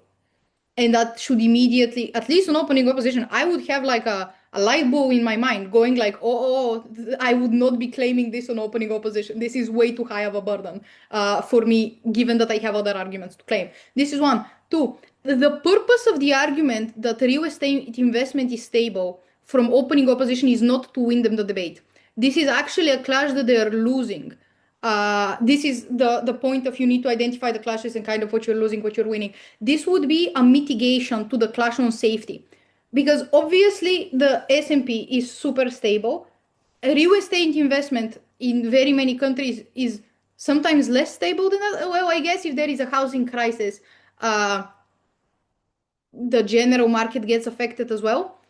But that would not be the primary benefit of opening opposition. It would not be the real estate investment is stable. It would be people have places to live. This would be the primary impact of opening opposition. This is why I don't think they would spend given that this is not their main impact, so much time proving the alternative. Even logically, if we presume that they had the capacity to analyze the S&Ps unsafe, I don't think a competent O team would actually spend a lot of time on that, if that makes sense. This is at least in my head how I view it. Obviously, in a real debate, 1,001 different things can happen. People can be absolutely crazy. But yeah. Yep, fair enough. Yeah, no worries. Sorry, I am also getting distracted because Kalyani is obviously talking to Marin. Great stuff, great stuff. Let's see. I had someone propon up. Given how many exercises I gave you, I don't, and given how much overtime we have gone, I don't think it's a wise idea for us to do an exercise on call. And I hope that this was interactive enough where I took a bunch of questions. You can also just in a second ask me a bunch of more questions that I am more than willing to do. But to be honest, most exercises you just do on your own 3 times and you get it. The first 3 times are going to be kind of hard. But you don't necessarily need feedback in order to be able to practice on your own. And given how much exercises I gave, I think that's fine. Very quickly, prop and op. Differences between prop and op. Obviously, there is a difference in burdens, and this is very unfortunate for proposition. Very often, proposition has a disproportionate burden than opposition. Think of any motion that requires proposition to be completely radical, e.g., this house would never use decapitation as a strategy in fighting terrorism or drug cartels. Then the burden on proposition is never. Opposition can literally just choose one example where it is a very, very solid idea and run that one example, and this would be enough for them to beat proposition. Sometimes motions like this happen. Sometimes also proposition has like a triple burden or a double burden where it's an info site where it's like 3 things are required in order for us to achieve this. This house believes that we will achieve it, and then opening opposition and closing opposition can just stand up and choose one of those 3 things and disprove this one thing. Because if those 3 things all are required, this means that proposition has a triple burden. Unfortunate stuff. It is something to recognize and something to keep in mind, especially if you're on proposition. What is the wording of the motion? What type of burden do you have? This is also important for opposition because burden pushing. Understanding that you can be very nasty to opening government in very many situations, e.g. why the win rate of opening opposition is so high. This is the first thing. The second thing is obviously opposition and counter props. If you're on opening opposition and it's a policy motion, how can you fuck up the debate virtually? Because everybody is bound by the counter prop. How can you make the debate really small? How can you make the debate very unexpected for opening government? Obviously, you need to use the same amount of resources. To be honest, I myself do not do this. I just prefer to debate the motion as it is. I don't like making the debate much smaller or bigger. Bigger, yes, but smaller very, very rarely, especially from top half. It's just not what I think debating should be about. But you could. That's a very viable strategy. The manual says that you can try to fuck up government. Because you can just delete CG from the debate if you do it correctly. Because the CG arguments tend to be just an extension of the OG arguments or like new clashes. But if you do a competent counter prop, then it will be very hard for them to do that. I will not give an example because I think it's self-explanatory. If you want an example, you can ask me in a second. The thing though, is that proposition has 1 power. Opening government has 1 power. And this has been lost a little bit throughout the years. You can claim it's modeling, whatever. If you model really well, good job. I just think that the model is, we do this well. I'm not that big of a fan for counter props as it is for models as well. But you have the first claim of what reality is. And the prime minister is the speech that the judge listens to the most. What you can do is just provide context. Provide it as frame. Do not integrate it in the arguments. Because if you integrate it in the arguments, then people think it's a part of the argument. And if they don't buy the argument to the full extent, they don't buy the impact, they disregard the context, take the context out of the argument. We look at the motion. This house believes that the feminist movement should oppose the idea that the relationship should be 50-50. context that I would give an opening government. People, we are currently in backsliding of progressivism towards women. There are so many attacks to the feminist movement. There are so many trad wives. There is so much radical right-wingism just going around everywhere. And this has seeped into our norms of society. This has seeped. If 10 years ago men had a better understanding of the tasks they need to complete while in their household, now they have a worse one. So now the 50-50 is even worse than it was 10 years ago because of all of this normalization that has happened on we do not like feminism. Feminism is not something. And I get it. It's a little bit hard because we're talking about the feminist movement and what the feminist movement should do.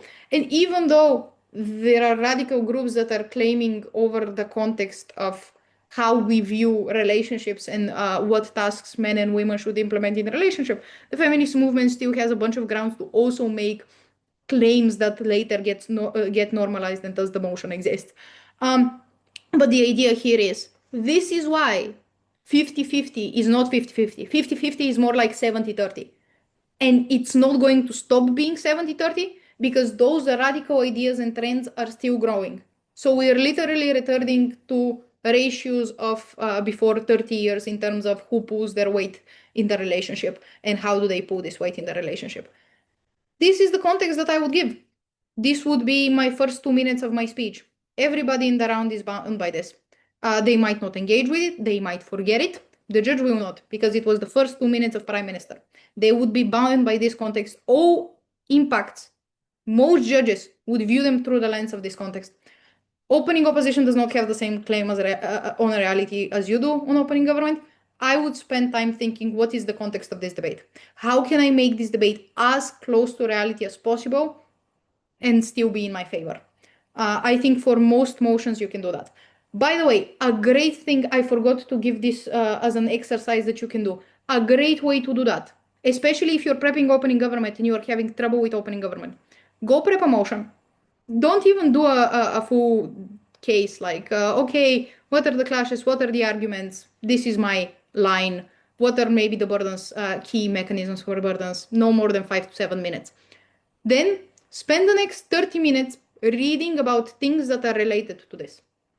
And then it will open so much context that you could have given to ground the topic that is also going to help you with analysis extension and whatever else, because you now have much more knowledge. But I think specifically for opening government, if you read about the topic that you just prepped, it gives you so much more characterization that you can give that makes your argument so much stronger. An example here is I prepped a motion like before WUDC that was whether we should have a stay-at-home parent, whether we should return to the norm with a stay-at-home parent.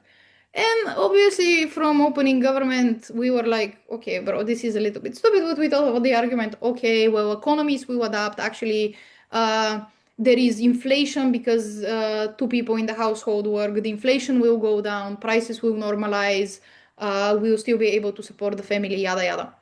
Then I took a deep dive on, okay, parenting.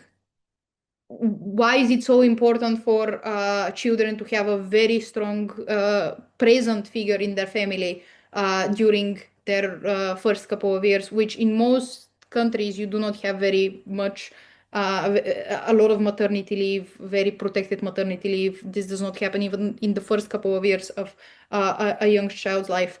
Then I did more research on the idea of, okay, whether the economy is going to normalize. How did the economy actually function in the 50s if we look at the US when there was one primary earner? What are the arguments that currently are being made that say women are not going to be the ones that are forced to stay at home? What context can I give to all of this? And then even going to right-wing arguments, because this idea and the motion was given because obviously J.D. Vance wrote an essay, published it in the Wall Street Journal, I think, on why we should return to this norm. What were his arguments? He said, well, currently there is a crisis of living. Things are very expensive. And actually the way to solve it is by putting a parent at home. And we need to return to the nuclear family because people are very depressed, disconnected from the collective. They feel they have no community. And whether you agree with those arguments or not, obviously they have a lot of logical flaws. You understand the context and the idea behind the motion, behind the argument, and then you can provide this context as a preface to your arguments in opening government, and then it makes it a little bit better. As a general rule of thumb, I think this exercise is absolutely amazing because motions tend to repeat themselves. Even if they're not the exact same motion, they tend to be very common in topics. And then the last thing that I have said is more time to spend on DLO. What did I mean by this? This was a very long workshop. I'm not completely sure what I meant by this bullet point. Yeah, we will leave it at that. Something DLO. I don't think it was majorly important if I cannot remember. That's fine. But this is, I told you that the prop-up bit will be quite quick. I just don't think there is that much to say, or at least I don't have that much to say. Yeah, I hope that was helpful. Questions, things to ask, situations that you had, I am here. I obviously share the slides. They'll be like posted with the YouTube video. Thank you so much. This was very grateful. Have a good night. Good night, everybody. You too. Thank you. Thank you so much. Thank you, Veli. Good night. Bye. Wait, I have a question. Go. How do you prove that one metric of the debate is the most important one? Or how do you weigh the metrics of weighing against each other? If this is a very in the good scope. question. This is, I know I said this to be one of the most fundamental things about weighing. And I kind of was like, okay, is somebody going to ask me how to actually do that? Because the problem here is I am not a second speaker in reality. Again, I've done a little bit of it. I am not the greatest at weighing. Like, I know the basic metrics. I know hypothetically what you need to do in order to be able to weigh. But I struggle with it. Like, this is not something that I'm a very experienced speaker at. Okay, let's try to do it. Let's say that I have decided that, I don't know, vulnerability is the most important metric within the debate. I'll probably do some cheating in terms of my justification why vulnerability will be the most important thing in the debate and utilize some of the other weighing metrics. So I would say something along the lines of, we care for vulnerability not because some groups are special and some groups require special care. It is because when in the same situations, some groups have a safety net to fall back on and some don't, meaning that the depth of impact of the other side of the house is more shallow because the extent to which people in the middle class, for example, will be affected by X, Y, or Z is lessened because they have some money in the bank for bad days. They have a bunch of clothes. They even have things to resell in their home if we're talking about economics. While vulnerable groups, whether it's the poor, whether it's like a certain minority, they don't have this safety net. So our impact, although it affects a smaller group of people, it affects them much more deeply because of lack of safety net. So this would be one. If you see what I did here, I scammed because I used another weighing metric, which is depth of impact, to prove why this metric is the more important one. And then you might ask the question, but why is depth of impact the more important metric? I think if you say that to the judge, they'll just like be like, okay, they justified vulnerability and they'll not read too much into it. So I think that would be fine. But I am telling you, I'm not the greatest at this. So I would probably do a scam like this. And then probably I would go even further and be like, and we also care about, let's try to do depth of impact. We care about the depth of impact over how many people it affects, given that we have now proven that minorities are more affected, because it's going to more shape their life. Like middle class people on their deathbed or like when they're interacting 10 years from now will seldom remember this moment as significant. Wow, this is a life-changing moment for those people. And in the grand scheme of things, Although maybe if we calculate the percentages and like sum up the impact in the moment, sure, they might equate because one impact is spread out through a lot of people, the other is deeper for those. But 10 years from now, one impact would be lasting, the other wouldn't. And here you can also see that I am utilizing another weighing metric to justify this one. It would be long-term, short-term, and what do we care about? But again, I am scamming a little bit in this way. Besides my attempts at scam, I'm not sure whether they're considered scam. Like I think this is a pretty legitimate way of trying to justify a weighing metric. Thing to do is to watch speakers that way. Again, sorry for the me-centered perspective, but I genuinely believe that there is nobody and has never been nobody better than Alec in weighing. So I want to preface, when Alex says I have 8 weighings in my speech, he has 2 weighings at best. Everything else is mitigation and rebuttal. But he really does have 2 weighings, and they go outside of the normal weighing metrics, and they tend to be quite creative, which makes it much easier, actually, to justify why the weighing is something important. So watching a bunch of that helps you then generate, because you tend to remember those weighings and then you can replicate them in your speeches. And then the last thing is just break your brain. Sit down and be like, okay, I need 5 reasons, 5 weighing metrics on this is more important than the other. And for each weighing metric, I need to justify it to myself. Like I remember when I was practicing to be a second speaker, I did it and it was so annoying. Like Alec was at the time trying to make me do it, and he was like, give me another weighing metric, and I was like screaming at him because it's so annoying, and the weighing metrics that I come up with are bullshit. But the more you think about it, the more you kind of it becomes easier, if that makes sense. Those are my suggestions. Thank you. No worries. Anybody else? Well, on the extension on that, what do you think about certainty? Like, obviously there's a scale of impact, no matter if it's depth or amount, but sometimes I get into some cases where someone goes like, oh, but our impact is like, a bit more certain, a bit more not certain. But like, let's say there's a case where OG has a more, say, certain impact, but maybe the margin is less, while OO has a larger impact while it's marginally less likely. How would you weigh these two things? Certainty is only a supplementary weighing metric, at least in my head. Because, okay, think about it like this. Team A has a big impact that is less certain. Let's say it occurs 30% of the time, but its magnitude of impact is 100. Then we have the other team that has a certain impact of it happens in 70% of the times, but magnitude of impact is like 30. If you make the mathematical calculation, I am not a math person, it's probably equal in terms of, for the situations in which it happens, the one impact that is very big justifies itself to be the same magnitude and importance to the other impact that happens more but is less of a magnitude.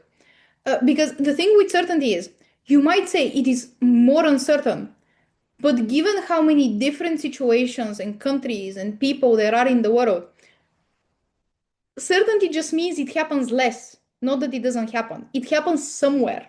And then if you perceive it like that it happens still, then you just need to weigh situations. You are not actually weighing certainty. That's why it's a supplementary metric. You are using it in a combination with depth of impact, vulnerability, whatever. You can say their impact is as certain, and given that it's less certain, you cannot buy 100% of its manifestation. It's almost like mitigation. And afterwards, you hit them with, and that is why it's smaller. Given that it's smaller, we outweigh it on this and this metric.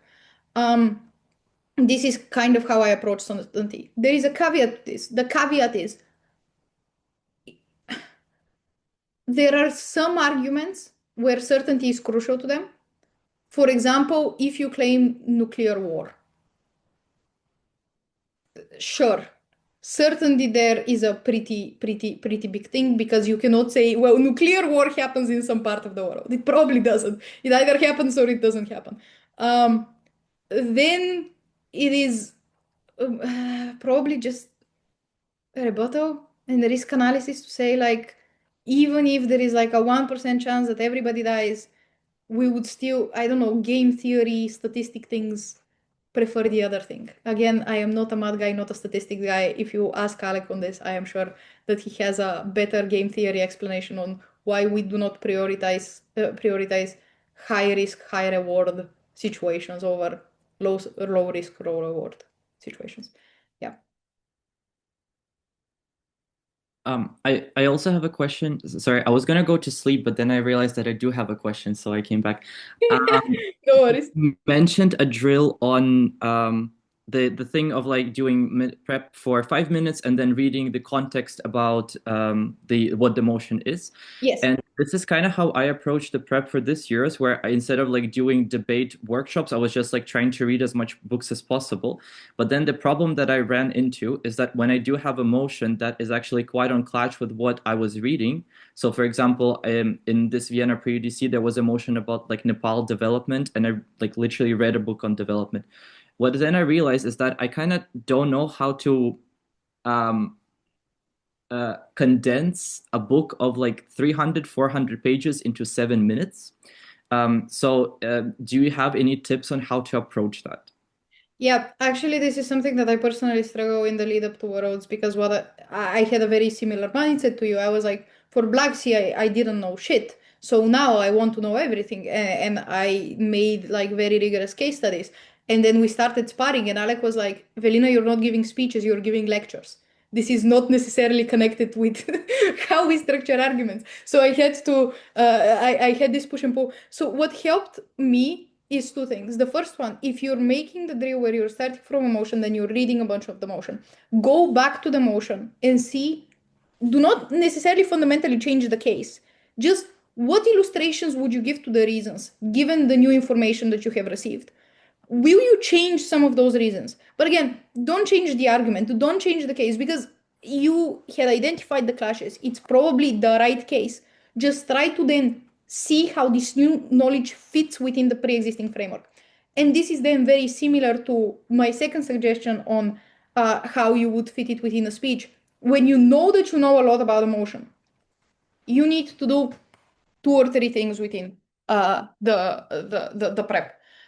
The first thing is obviously be like, well, I have this context, maybe tell this to your teammate. The second thing, or maybe it's even reversed, try to be like, okay, absent of this, this is a debate motion on this topic. This topic tends to have these clashes. My knowledge is bound by these clashes and the arguments that stem from those clashes. I cannot make an argument that is more specific or less specific or a little bit to the side. It needs to be bound by those clashes. Otherwise, it's just not going to be on clash. The judge is not going to be able to understand it. So you need to go back to the basics. And then after being sure that those are the clashes, this is the motion, kind of absent of your knowledge, trying to isolate it, then go back and try to implement it within the framework of this. It just takes you really need to try to view the motion a little bit objectively. Even in those situations, if you know a lot and your teammate doesn't, let the teammate, especially in the first minute after silent prep, lead it. Ask them questions. Okay, what do you think the clashes are? In order to have this counterbalance of what is happening. This is what we did in Alec ultimately, because I was not really good at implementing all of my knowledge. I asked him a bunch of questions. What do you think the clashes of the debate are? Then I dumped all of my knowledge on him. He thought, and he was like, okay, this is how we integrate it. And I need to follow a little bit his gut, because he has a more objective debate perspective than me in that situation. This is, my suggestion here. Awesome. Thank you very much. And No worries. good night, everybody, again. Night. Yeah, good night. Thanks for the workshop. It was very helpful for us. Good night. No worries. Thank you. Thank you. Wait, Velina, I look at one more question. Sorry if you. No worries. I asked Alec this once before. I don't know. The answer was questionable. But like the thing is, especially in the school thing, right? Like setup context. Maybe this is because I missed the first half of the workshop. Do you do this outside of the argument? Like, do you go up and you go like, okay, setup, 2 pieces of setup and context, and then you go into the argument, or do you just do it within the argument, like part, i.e., like say part of fulfilling a burden? First thing, Alex's answers are never questionable. Let's establish this. Second thing, depends. My preference is to always take the context outside of the argument.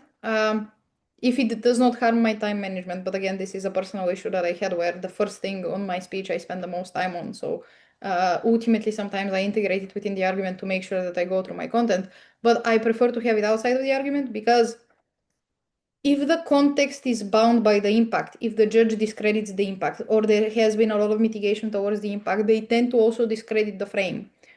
And this then makes it easier for you to lose the debate because this frame contextualizes the argument, not only your argument, but also contextualizes the other side of the house. And if the judge doesn't see it like such, he's not going to apply this frame to mitigate their own impact and then consider, okay, they had some responses and mitigation to your impact, but this frame also mitigates their impact. And this is the weighing that I need to do in order to decide who is winning. They're just going to be like, oh, your argument was mitigated. Thus, that's that. That's why I prefer to have it outside of the argument. But if all of my reasons stem from the frame, all of them are connected. For example, if we take the motion, this house would privatize state-owned enterprises. And my frame is about how the developing countries are highly centralized. There is a lot of corruption and all of this. This would be my contextualization. This would be my frame. And then my argument is, well, they're very corrupt. That's why we need to privatize. Well, obviously, I don't want to repeat myself. There needs to be a differentiation between the way in which I prove the argument and the frame. If it's not only context, but it is literally the mechanisms that you have in the case, obviously you give it in the case. Yeah, no, I just had questionable because he says I should do it in an argument, and you say separate. So, but again, this is why we have a difference in philosophy. He also is traumatized by me. When I have a frame, I spend 4 minutes on it, and then he's like, "Oh, you don't have a case. You need to integrate it in the argument. Like, do consider it from that perspective. It is not inherently wrong." okay, cool. Thank you.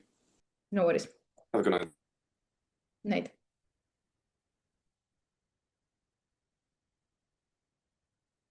Okay. Bye.